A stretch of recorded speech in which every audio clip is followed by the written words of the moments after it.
Hi hello, നമ്മൾ ഇന്ന് അയ്യങ്കാർ സാമ്പാർ ഉണ്ടാക്കാൻ പോവുകയാണ് കേട്ടോ. നമ്മുടെ സാമ്പാർ അയ്യങ്കാർ സാമ്പാറും തമ്മിൽ കുറച്ച് ഡിഫറൻസ് ഉണ്ട്. അതുപോലെ ടേസ്റ്റിലായാലും കളറിലായാലും തന്നെ കേട്ടോ.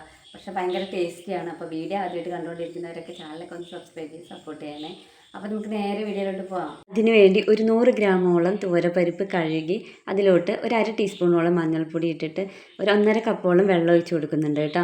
വെള്ളം കുറച്ച് കൂടുതലാണ് ഞാൻ ഒഴിക്കുന്നുണ്ട്. അതെന്താ കാരണം എന്ന് പിന്നീട് പറഞ്ഞുതരാം കേട്ടോ. നമ്മളിത് അടച്ച് വെച്ച് മീഡിയം ഫ്ലെയിമിൽ ഒരു വിസിൽ അടുപ്പിക്കണം കേട്ടോ. ഈ സമയത്ത് ഞാനിവിടെ കുറച്ച് പച്ചക്കറികൾ അരിഞ്ഞു വെച്ചിട്ടുണ്ട് കേട്ടോ. കുമ്പളങ്ങ, പൊട്ടാറ്റോ, മത്തങ്ങ, അതുപോലെ കായ 2 ദിവസമായതുകൊണ്ട് അത് പുറത്തിങ്ങനെ കറുപ്പായി തുടങ്ങിയിട്ട് അതിൻ്റെ തോലൊക്കെ. അപ്പോൾ അതിൻ്റെ തോലൊക്കെ ഞാൻ കളഞ്ഞിട്ടാണ് ഇട്ടേക്കണത്. സാധാരണ തോല് കളയാറില്ല കേട്ടോ. പിന്നെ ക്യാരറ്റ്, ബീൻസ്, പയറും എടുത്തിട്ടുണ്ട്. പിന്നെ കൊത്തമര, മുരിങ്ങക്കായ, വെണ്ടയ്ക്ക, തക്കാളി. വെണ്ടയ്ക്കൊക്കെ സെപ്പറേറ്റ് ആണ് നമ്മൾ വഴറ്റിയെടുക്കുക. നിങ്ങൾക്ക് ആവശ്യമുള്ള പച്ചക്കറികളൊക്കെ എടുക്കാം കേട്ടോ. ഞാൻ കൂടുതൽ ഉണ്ടാക്കുന്നുണ്ട് സാമ്പാർ, അതുകൊണ്ടാണ് ഇത്രയും എടുത്തത്. പിന്നെ അത്യാവശ്യമായിട്ട് വേണ്ടത് ഉള്ളിയാണ് കേട്ടോ. അത് ഈ ഒരു അളവിൽ ഞാൻ ഉള്ളി എടുത്തിട്ടുണ്ട്. ഇനി നമുക്കൊരു പാൻ അടുപ്പത്ത് വെച്ചിട്ട് ഇച്ചിരി വെളിച്ചെണ്ണ ഒഴിച്ച് കൊടുത്തിട്ട് അതിലോട്ട് നമ്മൾ വെണ്ടയ്ക്ക ഇട്ട് കൊടുക്കുന്നുണ്ട്. അതിൻ്റെ വഴുവഴുപ്പൊക്കെ ഒന്ന് മാറാനാട്ടോ വഴറ്റുന്നത്. ഒരു 2 മിനിറ്റ് ചെയ്താൽ മതി കേട്ടോ. എന്നിട്ട് നമുക്ക് ഇത് കോരിയെടുക്കാം. ഇപ്പോൾ നമ്മുടെ പരിപ്പൊക്കെ നല്ല രീതിയിൽ വെന്ത് വന്നിട്ടുണ്ട്. ഞാനിത് ഉടച്ചു കൊടുക്കുന്നില്ല കേട്ടോ. ഇനി നമുക്കൊരു കുക്കർ അടുപ്പത്ത് വെച്ച് കൊടുക്കുന്നുണ്ട്.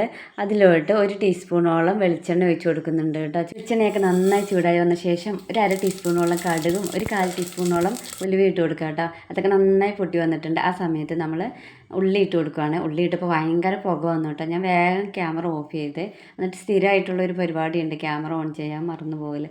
അങ്ങനെ ഞാൻ കുറച്ച് ഉള്ളി ഇട്ടിട്ട് വഴറ്റിയ ശേഷമാണ് കേട്ടോ ഞാൻ ക്യാമറ ഓൺ ചെയ്തത്. ഒരുപാടിട്ട് വഴറ്റേണ്ട ആവശ്യമില്ല, ഒരുപാട് ബ്രൗൺ കളറൊന്നും ആവേണ്ട ആവശ്യമില്ല കേട്ടോ. ജസ്റ്റ് ഒന്ന് ആ ഒരു ട്രാൻസ്പെറൻറ്റ് ആയാൽ മതി കേട്ടോ നമ്മുടെ ഉള്ളിയൊക്കെ. ഈ സമയത്ത് വീഡിയോ ആദ്യമായിട്ട് കണ്ടുകൊണ്ടിരിക്കുന്നവരുണ്ടെങ്കിൽ ചാനലൊക്കെ ഒന്ന് സബ്സ്ക്രൈബ് ചെയ്ത് സപ്പോർട്ട് ചെയ്യണേ. ഇനി നമുക്ക് ഒരു 3-4 വറ്റൽമുളകും അതുപോലെ കുറച്ച് കറിവേപ്പില ഇട്ട് കൊടുക്കാം കേട്ടോ.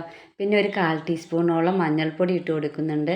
നമ്മൾ പരിപ്പിൻ്റെ കൂടെ ഓൾറെഡി കുറച്ച് മഞ്ഞൾപ്പൊടി ഇട്ടിട്ടുണ്ടായിരുന്നു കേട്ടോ, അതുകൊണ്ട് കുറച്ചിടണം. പിന്നെ നമ്മൾ ഒരു ചെറിയ കഷ്ണം കായ ഇട്ട് കൊടുക്കുന്നുണ്ട്, കട്ടിക്കായമാണ്. നിങ്ങളുടെ കയ്യിൽ ഇപ്പോൾ കായപ്പൊടിയാണ് ഉള്ളതെങ്കിൽ അതിട്ട് കൊടുത്താലും മതി. പക്ഷേ ഇതിടുമ്പോഴാണ് കേട്ടോ നല്ല മണമൊക്കെ വരുന്നത്.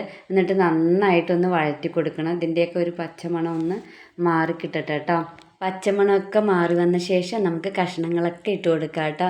എന്നിട്ട് ഒരു 2 മിനിറ്റോളം നല്ല രീതിയിൽ ഒന്ന് വഴറ്റിയെടുക്കണം. ഞാൻ തക്കാളി കൂടെ ഇട്ട് പോയി കേട്ടോ. ഞാൻ അരിഞ്ഞു വെച്ചത് മാറ്റി വയ്ക്കാൻ മറന്നുപോയി, അതുകൊണ്ടാണ് കേട്ടോ. നിങ്ങൾ ഇടുമ്പോൾ തക്കാളി മാറ്റി വയ്ക്കണം. ഇതിനകത്ത് ഇട്ട് വഴറ്റേണ്ട ആവശ്യമില്ല കേട്ടോ. പിന്നെ അതുപോലെ തന്നെ നമ്മൾ ഇങ്ങനെയൊക്കെ ചെയ്യുന്നതാണ് നമ്മുടെ അയ്യങ്കാർ സാമ്പാറിൻ്റെ ഒരു ടേസ്റ്റ് വരുന്നത് കേട്ടോ. നമ്മുടെ സാമ്പാറിൽ നമ്മളിങ്ങനെയൊന്നും വഴറ്റൂലല്ലോ. ഞാൻ ഇങ്ങനെ ചെയ്യാറില്ല കേട്ടോ. ഇവരുടെ സാമ്പാറിൽ ഇങ്ങനെ വഴറ്റും, അപ്പം ഭയങ്കര ടേസ്റ്റി ആയിട്ട് വരും കേട്ടോ. ഇതിലേക്ക് 2 ടീസ്പൂണോളം കല്ലുപ്പ് ഇട്ട് കൊടുക്കുന്നുണ്ട്. കൂടെ തന്നെ ചെറുനാരങ്ങ വലുപ്പത്തിൽ പുളി പിഴിഞ്ഞ് ഒഴിക്കുന്നുണ്ട് കേട്ടോ. പിന്നെ നമ്മൾ ഇതിലോട്ട് 1 കപ്പോളം വെള്ളം ഒഴിച്ച് കൊടുത്തിട്ട് അടച്ച് വെച്ച് ഒരു വിസിൽ അടുപ്പിക്കുന്നുണ്ട്. പുളിയൊക്കെ പിഴിഞ്ഞത് കൊണ്ട് തന്നെ ഇത് വെന്തുടഞ്ഞ് പോകുമൊന്നുമില്ല കേട്ടോ. കഷ്ണങ്ങളൊന്നും നല്ല രീതിയിൽ തന്നെ കിട്ടും കേട്ടോ. ഇത് ഒരു വിസിൽ അടിച്ച് കഴിഞ്ഞു. അതിൻ്റെ പ്രഷറൊക്കെ പോയ ശേഷം നമ്മൾ കുക്കർ തുറന്ന് നോക്കുകയാണ്. കണ്ടോ, കഷ്ണങ്ങളൊന്നും ഉടഞ്ഞു പോയിട്ടില്ല കേട്ടോ. കറക്റ്റ് പാകത്തിന് കിട്ടിയിട്ടുണ്ട് കേട്ടോ. ഇനി നമ്മൾ ഇതിലോട്ട് ആഡ് ചെയ്യുന്നത് സാമ്പാർ പൊടിയാണ്. ഏതെങ്കിലും ഒരു സാമ്പാർ പൊടി ആഡ് ചെയ്യരുത് കേട്ടോ. ഞാൻ സാമ്പാർ പൊടി ഉണ്ടാക്കണ വീഡിയോ ഞാൻ ഓൾറെഡി അപ്ലോഡ് ചെയ്തിട്ടുണ്ട്. അതുകൊണ്ടാണ് ഞാൻ സാമ്പാർ പൊടിയായിട്ട് ഇതിനകത്ത് ഇടണത് കേട്ടോ. സാമ്പാർ പൊടിയുടെ വീഡിയോ ഡിസ്ക്രിപ്ഷനിലും അതുപോലെ തന്നെ കമൻറ്റ് ബോക്സിൽ പിൻ ചെയ്ത് വെക്കാവേ. കാണാത്തവരൊക്കെ ഒന്ന് കണ്ടോളൂ കേട്ടോ. എന്നാൽ മാത്രമേ ഈ അയ്യങ്കാർ സാമ്പാർ കറക്റ്റ് രീതിയിൽ കിട്ടത്തുള്ളൂ.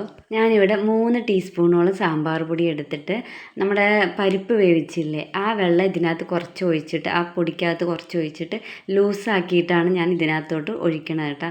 എന്താണെന്ന് വെച്ചാൽ ഡയറക്റ്റായിട്ട് നമ്മൾ സാമ്പാർ പൊടി ഇതിനകത്ത് ഇട്ട് കഴിഞ്ഞാൽ കട്ട പിടിച്ച് അവിടെ കിടക്കുക. അതുകൊണ്ടാണ് ഈ ഒരു രീതിയിൽ അങ്ങനെ ചെയ്യണം കേട്ടോ. ഞാൻ ഒരു കാര്യം കൂടി പറയട്ടെ. നിങ്ങളിപ്പോൾ സാമ്പാർ പൊടിയുടെ വീഡിയോ കണ്ടിട്ട് വന്നിട്ട് നിങ്ങൾക്കൊരു കൺഫ്യൂഷൻ വരാം. ഇപ്പോൾ ഒരു ദിവസത്തേക്ക് സാമ്പാർ ഉണ്ടാക്കുമ്പോൾ എത്ര എടുക്കണം എന്നുള്ളൊരു കൺഫ്യൂഷൻ വരാം കേട്ടോ. അപ്പോൾ നിങ്ങൾ ചെയ്യണം, മാക്സിമം 1 ടീസ്പൂണോളം മല്ലി എടുക്കുക, പിന്നെ 1/2 ടീസ്പൂണോളം ഉഴുന്ന്. ആ ക്വാണ്ടിറ്റി എത്ര ഞാൻ അവിടെ കൊടുത്തേക്കണം ആ ഒരു ക്വാണ്ടിറ്റി കുറച്ച് കൊണ്ടുവന്നാൽ കറക്റ്റായിട്ട് കിട്ടും കേട്ടോ നമ്മുടെ സാമ്പാർ പൊടി. അതൊക്കെ അരച്ച് പൊടിച്ചാണ് നമ്മുടെ സാമ്പാർ പൊടി. ഇനിയിപ്പം നമ്മൾ ഒഴിക്കാൻ പോകുന്നത് നമ്മൾ വേവിച്ച് വെച്ച പരിപ്പാണ് കേട്ടോ. അതിങ്ങനെ ഒഴിക്കുന്നത് വീഡിയോയിൽ കാണിച്ചിട്ടില്ല. അത് ഒഴിച്ചതാണ് കാണിച്ചേക്കണത് കേട്ടോ. ഒഴിച്ചിട്ട് തിളച്ച് വന്നേക്കണതാണ്. ഒരു 5 മിനിറ്റോളം നമ്മൾ തിളപ്പിക്കും കേട്ടോ. പരിപ്പൊക്കെ ഒഴിച്ചിട്ട് ഈ സാമ്പാർ. കാരണം നമ്മുടെ പരിപ്പിലൊക്കെ നല്ല രീതിയിലൊന്ന് മസാലകളൊക്കെ പിടിക്കാനാണ് കേട്ടോ. അപ്പോൾ നമ്മുടെ സാമ്പാറൊക്കെ റെഡിയായി വന്നിട്ടുണ്ട്. കഴിഞ്ഞിട്ടില്ല കേട്ടോ. അയ്യങ്കാർ സാമ്പാർ പൊതുവേ ഒരു യെല്ലോ കളറായിരിക്കും കേട്ടോ. നമ്മൾ കാശ്മീരി മുളക് പൊടിയൊക്കെ ഇട്ടിട്ട് ഒരു റെഡിഷ് കളർ ആക്കൂലേ, പക്ഷെ അങ്ങനെയല്ല കേട്ടോ. ഇതെൻ്റെ ഒരു ഫ്രണ്ട് പറഞ്ഞു തന്നാണ് കേട്ടോ. ആ ഒരു റെസിപ്പിയാണ് ഞാൻ നിങ്ങൾക്ക് വേണ്ടി കാണിച്ചു തരുന്നത്. ഈ സമയത്ത് ഇത് നമ്മുടെ സാമ്പാറൊക്കെ റെഡിയായി വന്നിട്ടുണ്ട്. ഈ സമയത്ത് നമ്മൾ മല്ലിയില ഇട്ട് കൊടുക്കുന്നുണ്ട് കേട്ടോ. മല്ലിയില ഇങ്ങനെ മുറിച്ചായിട്ട് കൊടുക്കുന്നത്, ആഫ്രിക്കൻ മല്ലിയില ഇട്ട് കൊടുക്കുന്നത് കേട്ടോ. ഇനി നമ്മൾ 1 ടീസ്പൂണോളം നെയ്യ് ഒഴിച്ച് കൊടുക്കുന്നുണ്ട് കേട്ടോ. അപ്പോൾ നല്ല ടേസ്റ്റ് ആയിരിക്കും കേട്ടോ. നല്ലൊരു ഫ്ലേവർ കിട്ടും നമ്മുടെ സാമ്പാറിന്. അപ്പോൾ എല്ലാവരും ഒന്ന് ട്രൈ ചെയ്ത് നോക്കിക്കോളൂ കേട്ടോ. ഈ സാമ്പാർ ഇപ്പോൾ കാണുമ്പോൾ കുറച്ച് ലൂസായിട്ട് തോന്നും, കുറച്ച് നേരം കഴിയുമ്പോൾ നല്ല തിക്കായിട്ട് കിട്ടും കേട്ടോ. അപ്പോൾ എല്ലാവരും ഒന്ന് ട്രൈ ചെയ്ത് നോക്കണം. അപ്പോൾ വീഡിയോ ഇഷ്ടപ്പെട്ട എല്ലാവരും ഒന്ന് ലൈക്ക് ചെയ്യാനും ഷെയർ ചെയ്യാനും സബ്സ്ക്രൈബ് ചെയ്യാനൊന്നും മറക്കരുത്. നെക്സ്റ്റ് വീഡിയോയിലുള്ള കാണാം. ബൈ.